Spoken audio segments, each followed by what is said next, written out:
Where do you think that voice came from? I think it came from above, from heaven above, because I had prayed, Lord, have mercy and forgive me my sins.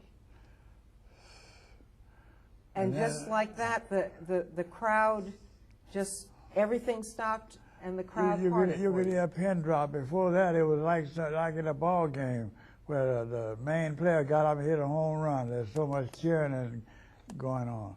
But when I heard that voice, everything got deathly quiet. I was the only one that heard that voice, and people around me at that time said they didn't hear anything. You were just lucky. Just lucky? It was obviously more than luck. Yes, it was. I mean, for something like that to happen, and for the crowd to part and allow you to go unharmed away from them? I was allowed to stumble and stagger back to the jail. What was going through your mind at that point? I don't know. I guess everything was going through my mind. I was wondering why they beat on me like they did. Why did they lynch Tom and Abe? And why did they have me standing there between them on the tree, on the death tree? What about the black community in the area? Did they know what was going on? They didn't know what was going on until the next morning. They didn't know what was going on. So you were there with these tens of thousands of angry white people. Yeah. And they had beaten you half to death and were dragging you out to be lynched. That's right. So you got out to the courthouse square, is that where? Yes, and they put a rope around my neck, and they pushed me up between Tom and Abe. There I stood with death on both sides of me. And I prayed to God. I said, Lord, have mercy and forgive me my sins. And I was ready to die. And I was glad to be leaving a world full of so many false and deceitful people. And when I said that, a voice came out from heaven. It echoed down and said, take this boy back. He had nothing to do with any killing or raping.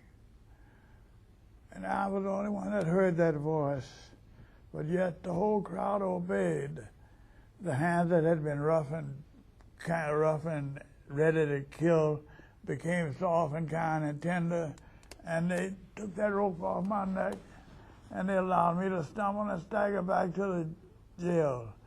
When I got back to the jail, which was just a half a block away, the sheriff was standing out there with his puny self, saying, I'm going to get you out of here for safekeeping. Well, hell, it was too late for that. Well, that came about. My wife and I were traveling over in Israel, following the path of Christ. And I always did want to follow the path of Christ. So we were over there, and we got a chance to go into the Yahôshûa, the Jewish Holocaust Museum in Jerusalem. And when I went in that Jerusalem museum, tears flooded my eyes, and I couldn't see, because Hitler had done to the Jewish people what the white people were doing to us here in America. And when I came out there and composed myself, I said, honey, we need a museum like this in America to show what had happened to black people and the freedom-loving white people who've been trying to help us ever since we've been in this country. So that's where I got the idea. That was in 1979.